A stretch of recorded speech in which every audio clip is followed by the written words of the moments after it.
The superiority complex of the West has made it believe that it owns Africa, and as such, it believes that African countries should follow its lead and decisions on every global issue. Now, some African leaders do not mind following the dictates of the West. However, there are others such as President Traore, who do not care one bit about the demands of the West. From the beginning, Traore has proven that he intends to lead his country on a path different from the one determined by the West. This is why recently, he defied Western demands and accepted military troops from Cuba and Venezuela, two countries that are at odds with the West. But why did Traore make this decision, and what was the reaction of the West? Let's find out. As we said at the beginning of this video, the West has always believed that African countries should not have a mind of their own. Actually, the correct thing to say is that the West thinks Africans cannot think for themselves, and this can be traced far back to the 19th century during the slave trade era.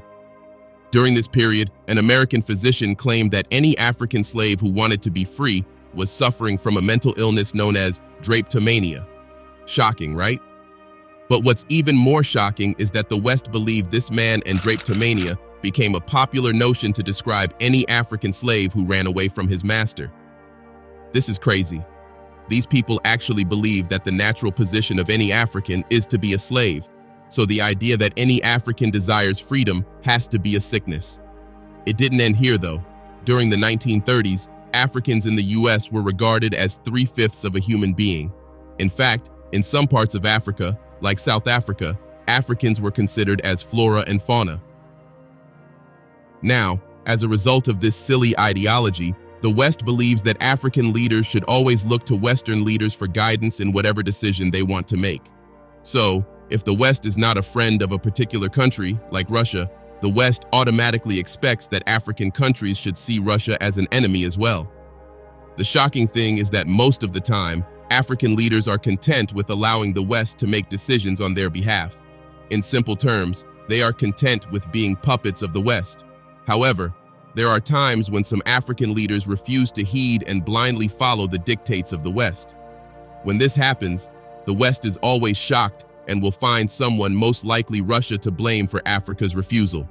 This was what happened when the majority of African leaders maintained neutrality during the UN vote to punish Russia for invading Ukraine. This action shook the West to the core because it was not something they were expecting African countries to do. Now, Traore has had a long history of making decisions for the benefit of his country, which are always in defiance of the West. Recently, he received troops from Cuba and Venezuela, two countries with a long history of standing against Western dominance. For a long time, the West, particularly France, has exerted control over the economy and military of Burkina Faso and other African countries. However, President Traore's decision to partner with Cuba and Venezuela sends a strong message that Burkina Faso is reclaiming its military autonomy, regardless of the fact that it would mean breaking away from the West. It's the same message that Traore sent when he decided to partner with Russia in terms of security instead of the West. If you recall vividly, the West has not been happy with Traore's decision to partner with Russia. This is because Russia is an enemy of the West. So, when President Traore and other African countries such as Mali, Niger, Chad, and the DRC began to sign military cooperation with Russia, the West protested against it. In the guise of showing concern for African countries, they began to advise African countries against partnering with Russia. Some Western countries, like the US, even made it a demand. If you recall, in Niger, the US military officers demanded that the military leader of Niger should end its partnership with Russia and Iran. These US officials gave it as a condition for their continued military cooperation in Niger. But the question is, why is the West so concerned with Africa's decision to partner with other countries? Before we proceed, this is a reminder for you to like this video, drop a comment, and subscribe to our channel if you have not done so already. Now, from the colonial era till Africa's eventual independence, the West has had a monopoly of Africa and its abundant resources. Africa's resources have been the building block of Western development and civilization. The colonial era created a system that ensured that Africa was totally dependent on the West, thereby granting the West easy access to Africa's resources. So, it's not far-fetched to say that the West does not want to lose this access and this is why it wants to remain as Africa's #1 partner. Building on the colonialist structure, the West has been unable to move away from its traditional neo-colonial and patronizing attitude toward Africa. The whole of Africa, with its population and huge resources, has been viewed as a tool that the West can use to advance its interests at the detriment of the continent. In addition, Africa is viewed by the West as children who do not know what they want and need to be helped.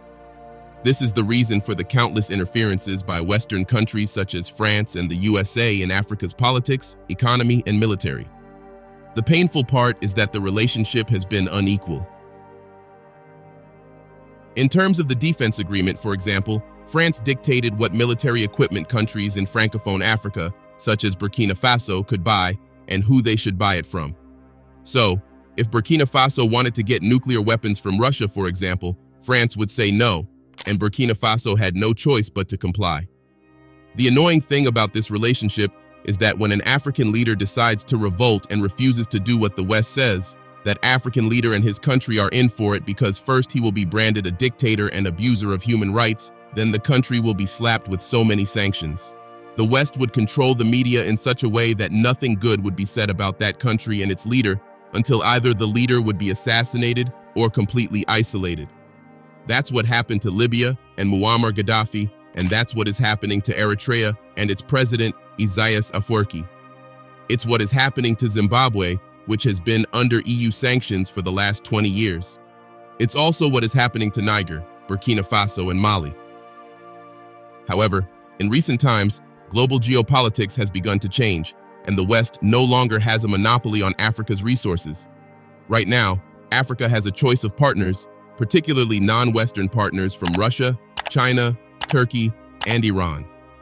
And African leaders like President Traore are adding Cuba and Venezuela to its lists of partners. One thing most of these new African partners have in common is the fact that the West has a problem with them. These countries, especially China and Russia, are viewed by the West as threats to their global dominance, and so they have found ways to stall their influence through several policies and sanctions. However, they have found ways to beat the West at their own games, and despite the obstructions, they have emerged as the threat they are to Western powers. Not only has their voice become much stronger on global issues, but they have also increased their economic footprint in Africa through trade and investment, threatening the long-standing position of European countries. So, by aligning with these countries, the very foundation of Western influence in Africa is crumbling. In Burkina Faso, for instance, the West reaction to its partnership with Cuba and Venezuela has been negative. This is because if Burkina Faso successfully partners with these countries and develops its defense and economy, it will raise the question of the need for Western assistance and partnership. But truly, what is the need for Western assistance and partnership? History has shown us that Western influence has always been based on a transactional model based on certain conditions. For example, the West will grant military support in exchange for easy access to resources or political influence. However, history has also shown us that partnerships with non-Western countries are based on mutual benefits without any underlying conditions. So, it's not a surprise that African countries such as Burkina Faso are choosing to partner with non-Western countries instead of the West. But President Traore is not just partnering with Cuba and Venezuela in the military sector only. No, he is also partnering with them economically. A few months ago, Burkina Faso and Cuba signed a major deal, which is historic because it was the first time something like that was happening. On Wednesday, September 4th, 2024, the Burkina Faso ministerial representative in charge of regional cooperation, Stella Erdine Kabore, received in Ouagadougou, the capital of Burkina Faso, the Cuban ambassador to Burkina Faso, Nadieska Nabarro. During the meeting, the ambassador explained that he had come to exchange views with the minister on the possibility of cooperation between the Republic of Cuba and Burkina Faso. The ambassador was accompanied by a representative of the Luxembourg Agency for Development Works, the third partner. He said that Cuba is interested in developing cooperation projects in different regions of Burkina Faso. The ambassador further stated that these regions will be decided and identified by all the parties involved, but that she will ensure that they are a priority for Burkina Faso.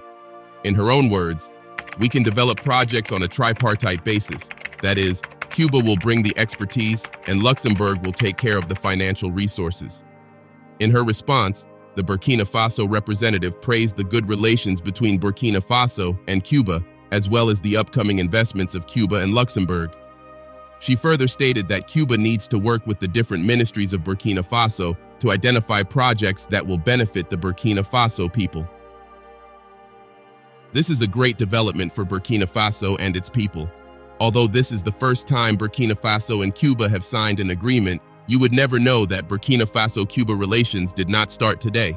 In fact, Burkina Faso and Cuba have had very good diplomatic relations for over 40 years. This relationship has existed since 1975 and is beneficial for both countries. No wonder that last year, the two countries celebrated the 48th anniversary of the establishment of bilateral relations.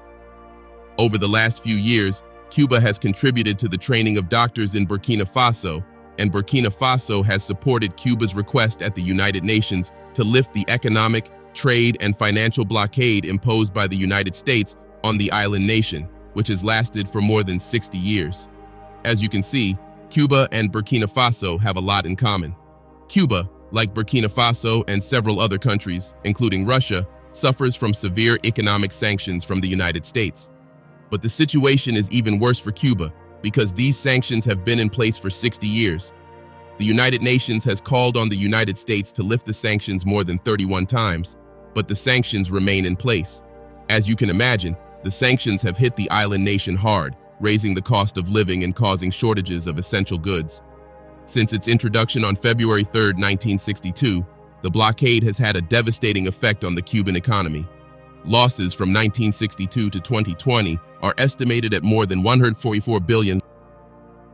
Several sectors, including education, trade, and industry, have suffered significant damage, amounting to billions of dollars in just 1 year. But that's not all. The U.S. government has tightened the blockade, imposed new sanctions, and even added Cuba to its list of state sponsors of terrorism without any evidence. These measures were widely condemned by the international community, including the UN General Assembly, but they changed nothing. The U.S., like other countries, did so because they could. Of course, the U.S. cites human rights violations, communist tendencies, and regional instability as the main reasons for the ongoing economic sanctions, but in reality, the U.S. is just punishing Cuba for supporting the USSR years ago. Apart from its relationship with Burkina Faso in the form of sanctions, Cuba also shares the same ideology as Burkina Faso in terms of its fight for sovereignty and freedom. In fact, Cuba has always been in solidarity with oppressed countries, especially in Africa. During the Cold War, for example, Cuba played a key role in supporting several African liberation movements, providing military assistance but also medical assistance and education and training. So, if you think about it, this latest investment in Burkina Faso is simply a continuation of its legacy in Africa. The only difference is that it provides economic assistance instead of military aid. But unlike Western countries that only think about financial investments, Cuba takes a different approach.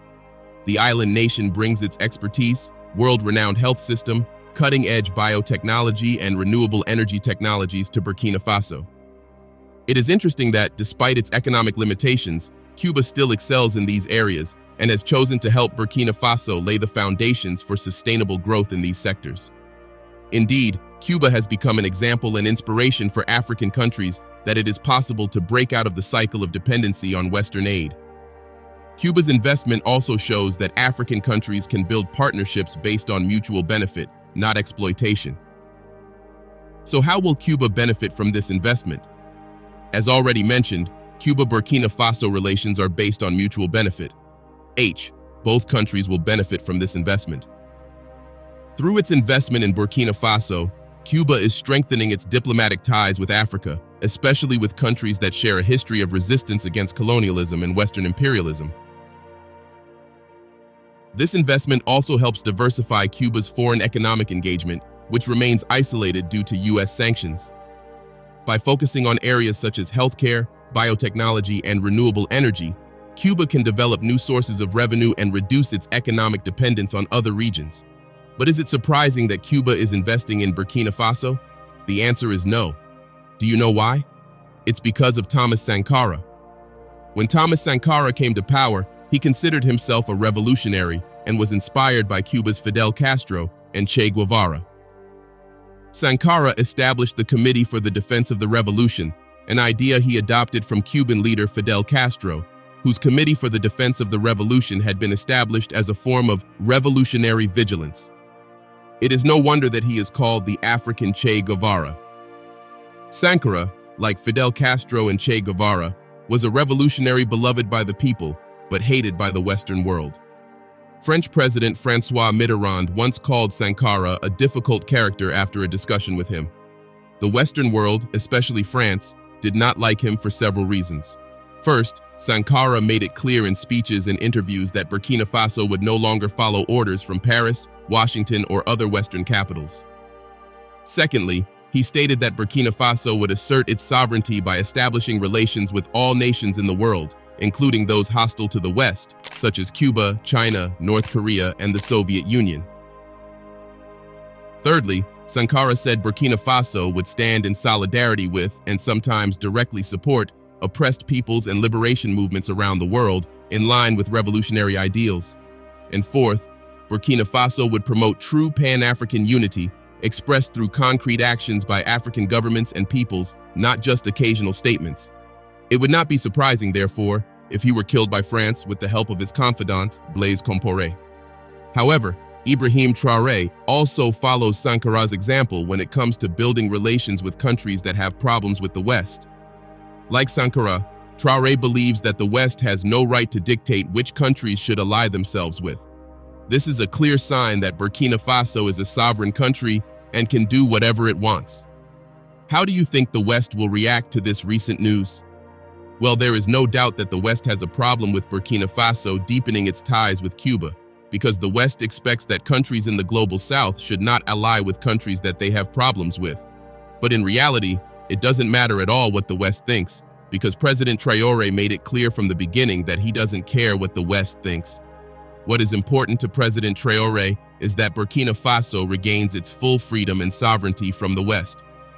As we said at the beginning, President Traore's decision to partner with Cuba and Venezuela is a testament to his defiance against Western dominance and his priority to restore the sovereignty of his country. The West might label him as a dictator, but there is no doubt that President Traore is a true African leader who has the interest of his people at heart. What are your thoughts?